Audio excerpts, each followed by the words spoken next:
मृत्यु के देवता यमराज का वध कर दिया गया था।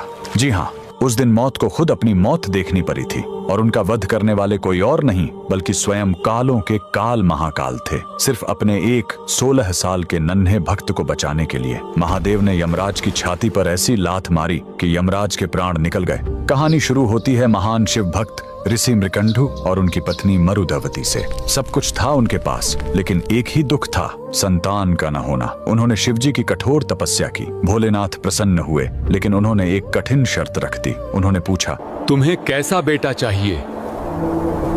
एक जो 100 साल जिए लेकिन मूर्ख हो, या एक ऐसा ज्ञानी बेटा जिसकी उम्र सिर्फ 16 साल हो? ऋषि ने पत्थर दिल करके कम उम्र वाला ज्ञानी बेटा चुना। घर में किलकारी गूंजी। बेटे का नाम रखा गया मार्कंडेय। मार्कंडेय बड़ा होने लगा, उसका तेज बढ़ता गया। लेकिन जैसे जैसे उसका 16वां जन्मदिन पास आ रहा था, माता पिता का रो रो कर बुरा हाल था।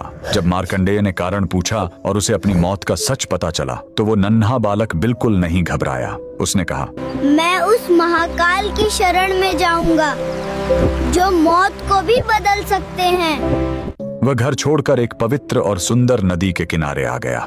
उसने मिट्टी से एक शिवलिंग बनाया और तपस्या में लीन हो गया। लगातार 3 दिन बीत गए। तीसरे दिन जब मार्कंडेय पूरे 16 साल के हुए, तो यमराज ने अपने यमदूतों को भेजा। यमदूत जब उसे छूने गए, तो मार्कंडेय की भक्ति के तेज ने उन्हें रोक दिया। हार मानकर वो भाग खड़े हुए। अब यमराज का गुस्सा फूट पड़ा। वो खुद अपना घातक काल पाश लेकर वहां आ पहुंचे और गरजे, बालक, तेरा समय पूरा हुआ। डरा हुआ मार्कंडेय शिवलिंग से लिपट गया। यमराज ने अपना फंदा फेंका, लेकिन यही उनसे सबसे बड़ी गलती हो गई। वो फंदा बालक के साथ साथ स्वयं शिवलिंग पर भी जा कसा। उन्होंने अनजाने में महाकाल को बांधने की कोशिश की थी। तभी जोरदार धमाका हुआ। शिवलिंग फटा और कालों के काल महाकाल प्रकट हुए।